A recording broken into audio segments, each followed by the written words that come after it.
All right, guys, welcome to another session of the show where we're going to talk to someone who is taking their game for the first time to Kickstarter.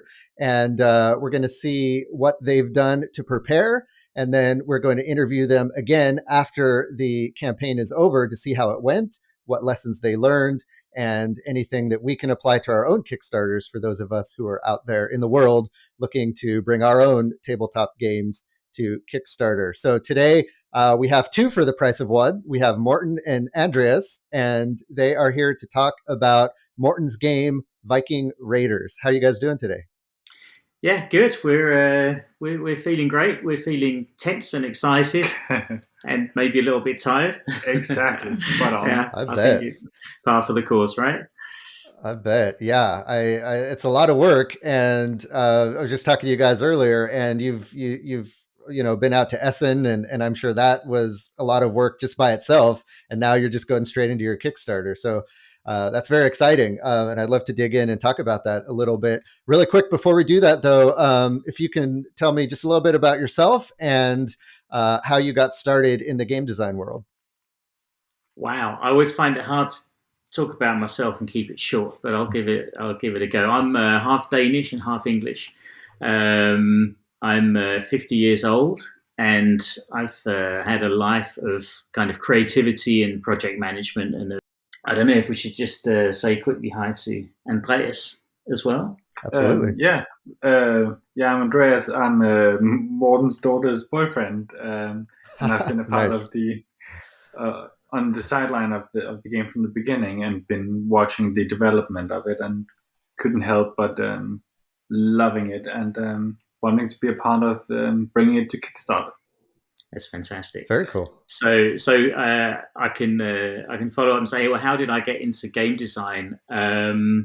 Yeah, I've done a lot of creative projects in the past and a lot of music, and then I played a lot of games one Christmas and have always loved, and it's kind of the lightweight stuff. And then I just had an idea and thought, I'm going to make a Viking game, and it kind of just popped in. Hmm. And How long ago was that? that was 2 years ago. It was Okay. Christmas 2 years ago, just before Corona hit. Right. Mm. And then being the sort of get up and do sort of person, I just dove straight in, and I ran out and bought some cards and started cutting up bits of paper and stuff, and then became a Nice. game designer. Apparently, I wasn't really Sounds aware of it. good. I was Yep. just having fun. I love this day and age where if you have a passion for something and an idea and the work ethic to get it done, you can do it, right? And you don't have to wait for a publisher or a big company to say, oh, let's take that and make it. You can make it yourself, and that's the Exactly. beauty of the world we're in. We So are let's so dig into connected. that. Yeah. We'll get a chance to kind of talk about the game a little bit at the end. But I want to kind of dig into, what you've done to get it to this point and what you've done to prepare for your Kickstarter. So, I mean, the big question is why publish this yourself? Why not try to get this published by a publisher or something like that? Well, that's a great question, and it's kind of like when you've got your idea and you think, well, this is actually going somewhere, and it's not just another one of those ideas that's just going to peter out. So, you kind of go through some gates, and then you're getting a bit of wind under your sails and all that, and you think, right, what next? And it's a clear choice. I faced very early on, and there was a couple of things. One thing was, I think I remember reading the small print of one of the submission sites, the online submission, seeing how little percentage you would get from if you gave up your game or if you sold your game to a publisher. I think it's one of the big ones I was looking at, and I was really shocked. And at that time, being completely new to all this, I was like, what? How can it be such a small amount that you get? And now being on the other side of it, I completely understand and think they're probably being generous. But so that was one Right. aspect of it. The other aspect was simply control. And I think this is also something that I've met with a lot of other people that are into game design as well. It's like I wanted to be able to be in control every step of the way, make all the decisions, and that's what you get when you publish yourself. Other thing is, I love the creative part, and I love the business side of it. I love the management side of it. I love the challenge of everything to do with this, even though it gets really crazy complicated sometimes, and your head's spinning, and there's taxes and duties and import codes and barcodes and regulations and all that, and you meet all these things along the way. I actually quite enjoy diving into that and getting to grips with it. That's great. That's exactly like you said. You have to enjoy that business side of things in order to really, I think, be successful going the self-publishing route. And that's great that you do. And it sounds like there are a lot of moving pieces and a lot of pieces in the puzzle to fit together.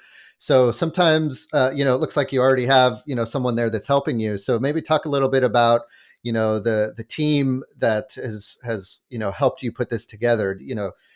Are you doing everything yourself, like graphic design and illustration? Did you hire folks to do that? Who's helping you, and how are they helping you? Sure. Okay. So I come from I have a multimedia background as well, so I'm able to do a little bit with the Adobe package. So I'm used to project managing creative projects, doing digital learning. But I'm no artist. I mean, I'm rubbish. I can spend 3 days choosing the wrong color brown. That's what I normally say. So I absolutely needed help. So the first help you get is from your immediate circle, Andreas and people like that who are testing your game. Is your amazing idea actually any good at all? And that's the first circle of people that you bring in. Then I kind of fairly early on wanted to bring in a bit of graphic design, and started looking around on Fiverr for options. Actually found a chap in Indonesia who helped me just a little bit of the way, but I was doing a lot of the graphic design work myself, but it was usability rather than making it look good.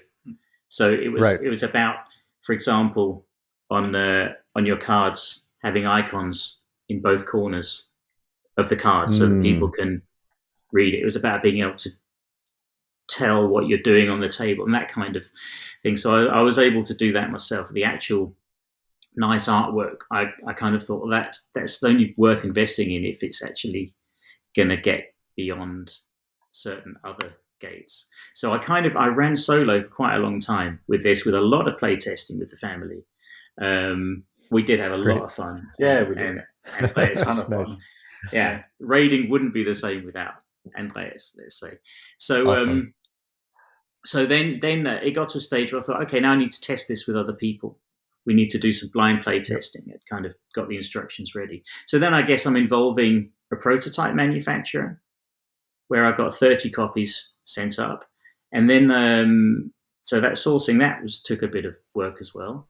And then I found maybe 20 families who I didn't know in my local area through a Facebook group, and just drove around and said, here's a packet of crisps and Coke, and here's the game. Let me know how you get on.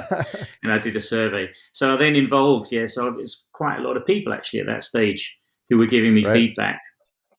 And that was really, really useful. And so that was a lot of people coming in there. Then they kind of validated it. Now we're upping the ante. Now we need proper artwork. So I then started sourcing the actual final artwork as I saw it. And that was I found a brilliant guy in Australia to help with artwork, and he did a lot of environments, and we worked really well together. But he loved Vikings, but he couldn't do characters. So I then spent quite a bit of time trying to find the right person to draw some characters for me at a price that I could afford. And again, Fiverr I used for that, and found a fantastic chap in Pakistan who did just the most amazing artwork for our characters. And he was also into Nordic, the Norse gods and stuff like that. So I ended up, and I was looking at these things going, this artwork's amazing, but it didn't quite hit the nail on the head. So by this point I'd got involved on some Facebook groups. So things are really, the circles are getting bigger and bigger, and that put me back a year at Mm. least. I thought I was just going to go straight to manufacturing, but I just make a game and try to sell it online. Right.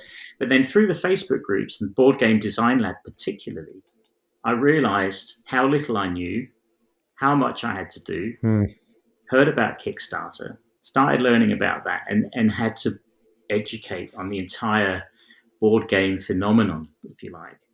And through them, I found Tristan Rossin, who is a really, really accomplished, good graphic design guy with board game experience.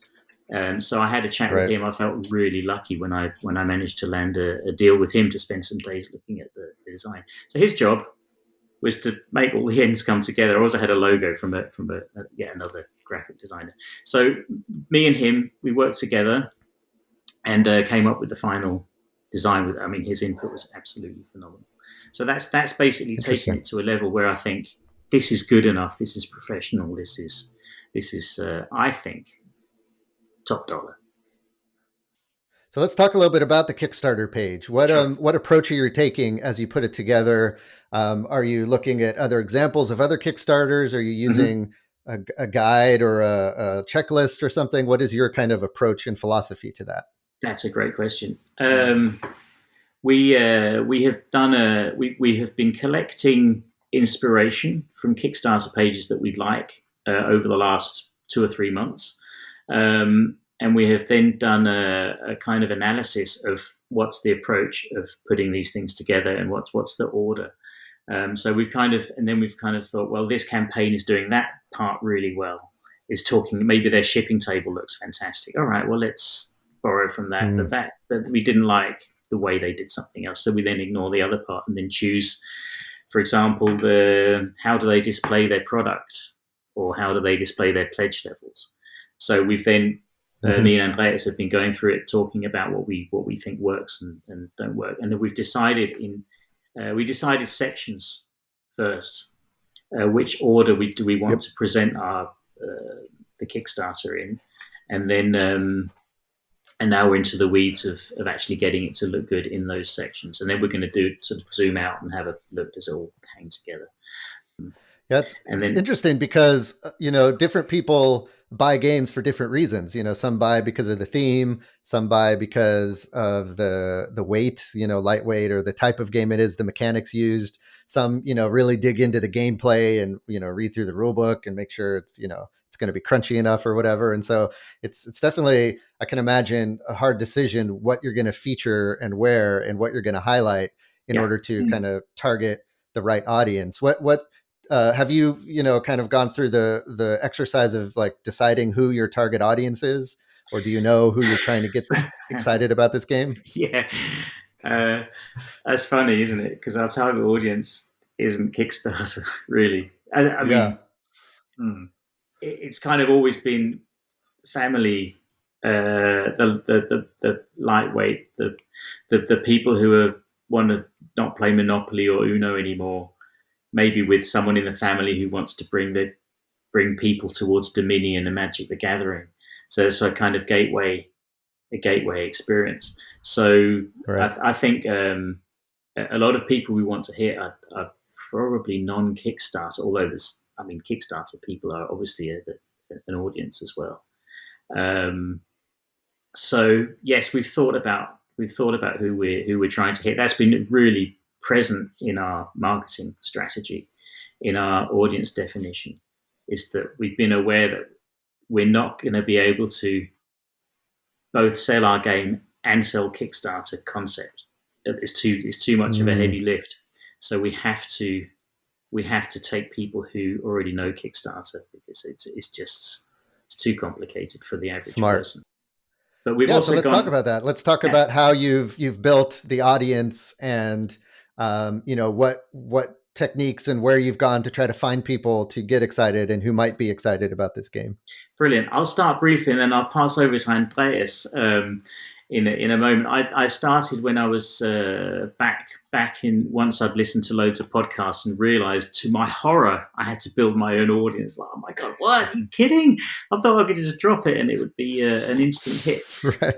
But that was an early realization. So about a year ago or so, we started with some just very, very basic stuff. landing page, one Facebook advert, and I started trying to engage some Viking groups and people who were interested in my theme and trying to get them interested. And I think that was my first kind of approach, was find the people who would like Viking stuff.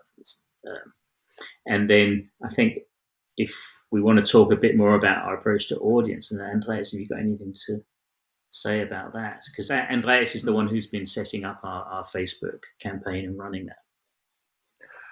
Yeah, we've been working with Facebook ads with a bigger budget for a few months now, and we've learned a lot from the beginning to now. We had some weeks where we were just like, why is nothing happening? What are we not seeing? Because we've listened to a lot of podcasts and done all the things that we thought they said we should do. So we've been trying a lot of things and doing a lot of things wrong, and then at some point we did something right. For example, with our target audience, which has been very specific to Viking, to a Viking audience, or to a family gateway game audience, which has been working really well. So is that what? So that's something you changed from where you started to where you are now. You focused more on the Viking type audience. We have a more narrow audience, yeah, definitely. We do. Gotcha. And we've also been working a lot with the graphic material we've been using for our ads. What we thought would work wasn't necessarily what actually worked. Interesting. And we've got a very predominantly male audience. I think it's 90+% are the people who are 93-95%.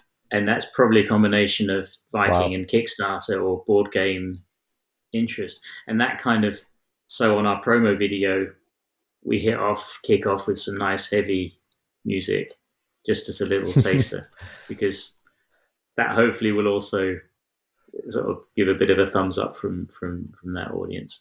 And I think it was smart that you started looking into that, months before the Kickstarter launch, because I think some problems people run into is that they don't think about, advertising and marketing until, like right before, or even maybe right once they launch the Kickstarter. And by then it's too late, because as Andreas has found out, you have to learn what your audience likes and who they are, and you have to experiment a little bit. Andreas, did you have any experience with Facebook ads before, or was this kind of your first time? A little bit from some volunteer work a few years ago, but not on this scale, and so yeah, no, I was pretty new. Where did you learn about it? Did you have any resources or any place you tried to learn the ropes? Well, yeah, I learned a lot from some podcasts talking about Kickstarter and Kickstarter launch and so on, and Facebook groups, and learning by doing. I think that's what worked the best, honestly. We did have a very, very good session with an acquaintance of mine who is a marketing person in a company, completely different. It was a tech company, but she was able to come and help us a lot with understanding how to set Facebook up properly. That was a big help for us. And the other thing was that we reached out. We were sat there together one evening going, oh, something just wasn't working. So I hit help or write to me or something. And then it turned out that Facebook will give you a consultant for free. So we got assigned a Facebook consultant. This is something I would highly recommend to anybody who's doing it themselves. Use it. They will give you a call. They'll give you maybe half an hour to start off with, I think it is. And we'll basically run through how it's set up and say, you're targeting too wide, too many countries here. We suggest you split that into different campaigns. I think we've been back to them 2 or 3 times since. So let's switch gears a little bit. Sure. And let's talk about kind of getting the game produced. So have you, talked with some manufacturers? Have you decided who you're going to go with? And what has that process been like for you? Yes, that process has been, it's been a real ride in itself. I wanted to produce in Denmark. So I started getting some samples from some Danish companies. I was hugely disappointed with the quality. I then I then also started getting some samples from China, and where else I did a the standard Google search thing where you get 10, 15 companies and you start reaching out to them and getting basic prices and getting an idea. And after many months of samples and discussions and quotes, I made a document, a request for quote, where through the first couple of discussions I was able to sort of nail down what quality card I wanted, what size card, what finish. So I was able to spec it. So I had a spec document that I could then send out easily to companies. And one of the main things was who communicates well. It's surprising how many of them send you something you can't understand, you can't read, haven't answered your questions, and so that narrows the field quite a lot. The other thing that narrows the field is getting that you've got to get samples in your hands. You've got to ask people for samples, and they will send them to you for free. And then you're feeling these things, and you soon get an idea of this person, this company communicates well, the price is reasonable or matches my expectations. And and the communication, the price, and the feel of the quality of what you're going to get also matches your expectations. We wanted really high quality. Lots of discussions about whether ethically it was correct to go to China because of the Uyghurs and stuff like that. Also, the manufacturing and shipping issue since I started has become more and more of an issue. So also looking to European sourcing. So more local sourcing from us. But again, so I ended up finding a company called Longpack who have got a lot of experience, and their samples were just gorgeous. I thought this is the quality. I'm spending all my waking hours on this. I'm going to make it good. I don't even care if it costs a little bit more. This has got to be good. So they were able to give me the exact box size I want. I can get finger holes cut in the side. I can get, and the communication is great, and the price is all right. It's not the cheapest, but I'm proud to put it out there and put it into people's hands. Nice. Yeah, I've heard lots of good things about Longpack, so that's sounds like a good move. How about distribution and that kind of the logistics of fulfilling the orders that you're going to get through Kickstarter? Is that something you've nailed down, or no? But yes and no. Okay. Yes and no. I'm the kind of guy who would just say, all right, I'll get a van delivered and I'll offload them myself, and then fulfill it and stick stamps on envelopes. But I've quickly realized that I've got to be more professional in the approach. Plus, it is a huge job in itself. And while I do like logistical challenges, it's not worth me spending my time on this. So again, I've found a partner, ShipQuest, who I've had some great meetings with, who will basically do the end-to-end distribution. They'll help me with the shipping. They've helped with shipping. It's a shame people say shipping both from the factory to your hub, which is the first part of the shipping, where it's actually on a ship. And then you've got postage, packing and postage, which is the other part of shipping. And they will do both. They will fulfill. They will do first line support. They will send out copies if something's damaged and stuff. So that's, again, who am I? I've got a job. I'm a busy person. I don't want to be fielding customer support calls. So that's been my second big kind of partnership, if you like, or will be, is going to be working with them. So when I say not quite nailed it, it's because we haven't really got to that part yet. Right.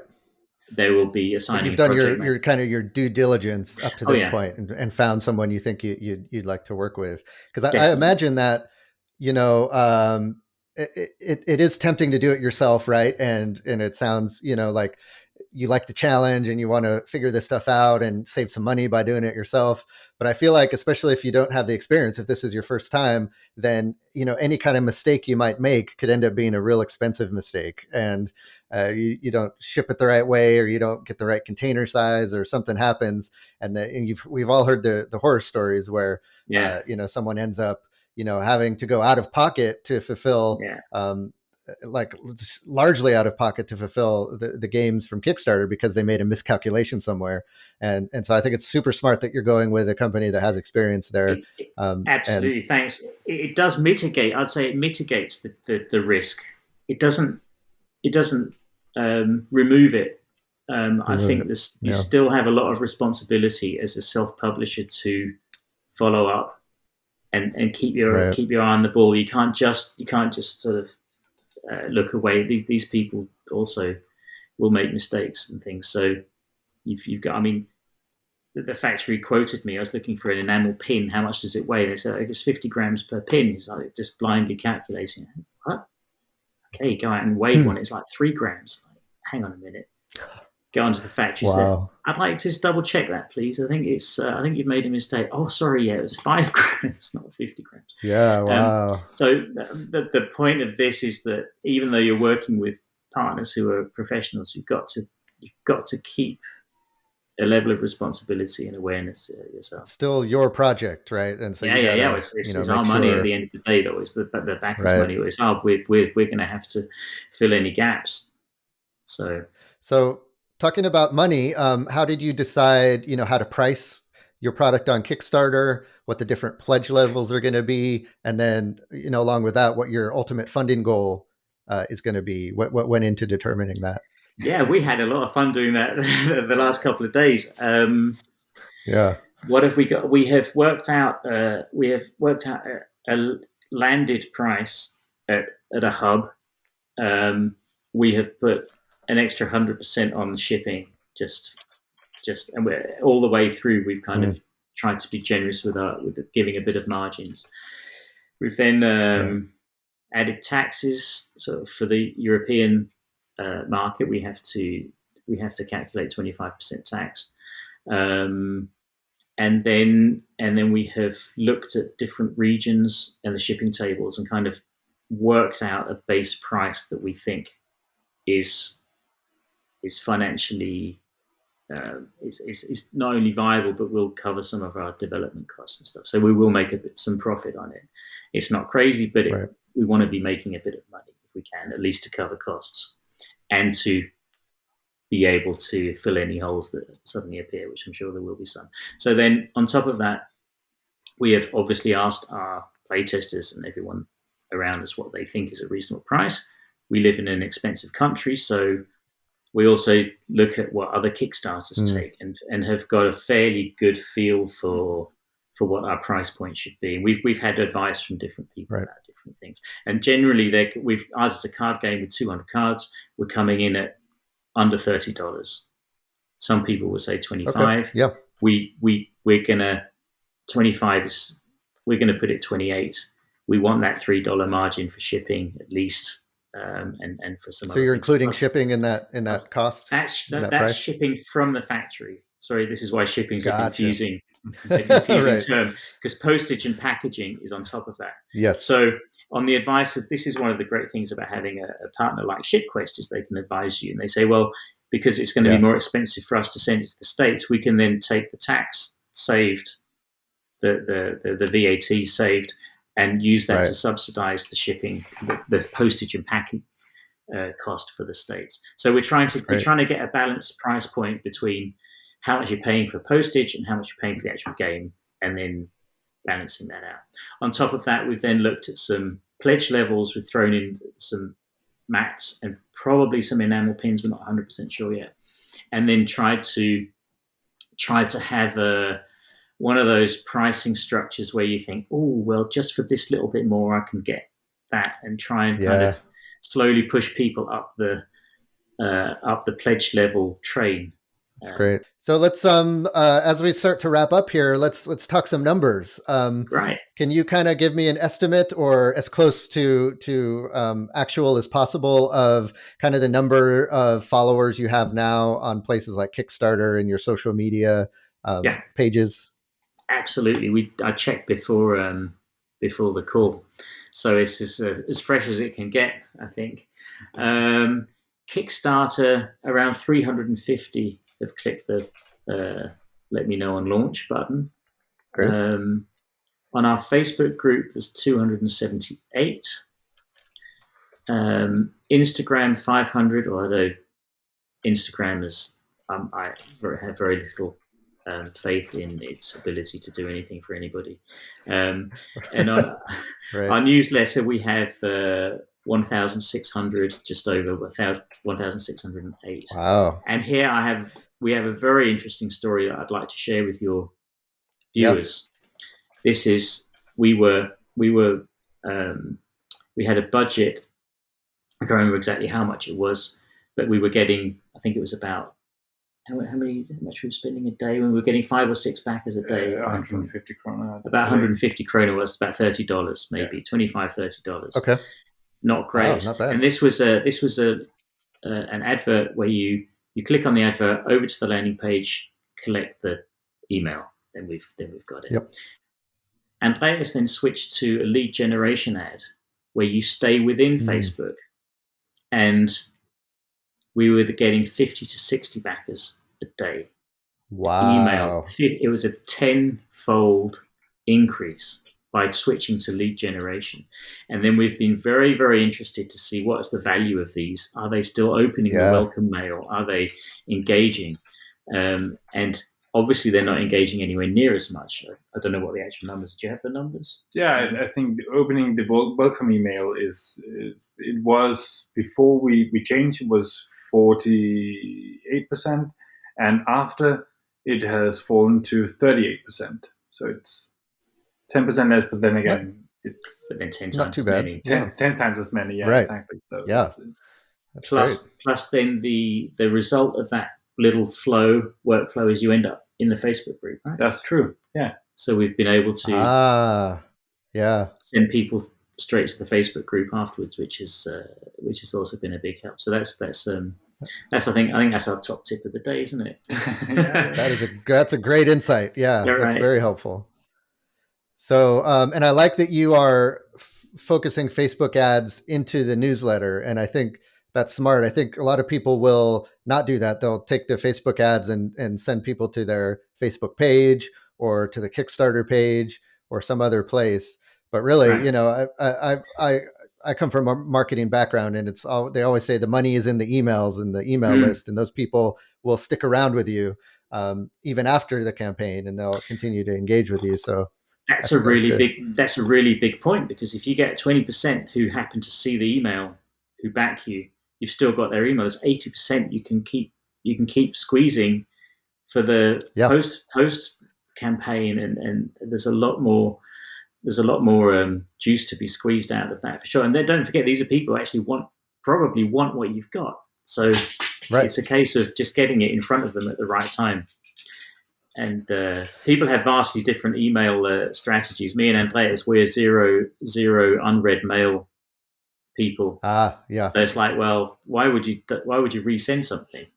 But there's a lot of other people out there who've got 45,000 unread emails, so they just read whatever comes in at the top. So we've started resending to people who haven't opened, and that's given a nice little boost as well on the openings of the.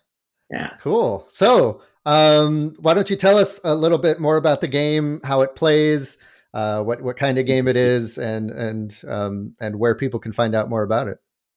Okay. Well.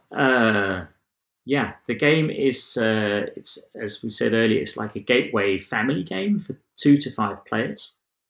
Plays in about 45 minutes, so you're going to get a little bit more than you would if you just normal sort of exploding kittens thing where it's over and done quickly. It's got a bit of a table presence, and you're spending a bit more time together. It's got a strong Viking theme, gorgeous artwork, and you have a hand of cards with. I've got some here where you have resources and like stone and stuff like that. And you have actions where you do stuff to each other and you raid each other. With your resources, you're buying stuff from a market. Boom. Like loot cards, clan cards. And our main mechanism is we go raiding other people. So if somebody wants to raid my clan, for each card of my clan, I will take a raid protection card. Where are they? They're here. There. Yeah. And then you mix them up. absolute classic mechanic, but I'm telling you, this is fun. Awesome. I love the high player interaction and kind of a little bit of a take that going back and forth. You've got to like take that.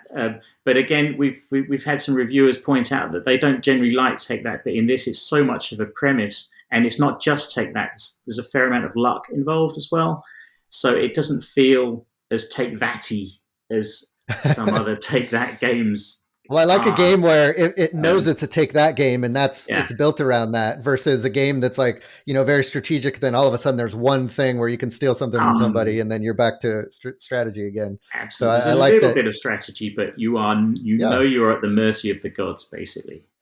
It's called Viking Raiders, so you're living up to the name, right? Yeah, exactly. Great. Well, very excited. So folks, this video will come out right when the Kickstarter launches. So folks can go to Kickstarter and search for Viking Raiders. I'll put a link to the Kickstarter link there. You guys also have a website that's out there, I believe, that I will also put a link to. So if the Kickstarter's over, then folks can go, if they're seeing this, months or years down the road, they can go check it out at the website. Any final thoughts before we head out? My thoughts are, thanks for doing this, Matthew. It's been a really nice, pleasant experience, and I really hope that we can now pay back a bit of all that help we've had from other people as well by sharing some of our experiences, and continue to have a very good, warm, sharing community. I think that's nice to be part of. Yes. All right. Well, we will be following up with you. So guys, the folks who are watching this, keep an eye out for episode 2.2, where we will circle back with Viking Raiders and Morten and Andreas and see how things went. And hopefully it'll be a smashing success. And and they can talk about all the great things that happened. And we look forward to that as well. So we'll see you guys on the other side. Cheers, man. It's been great. Bye. Yes. Bye.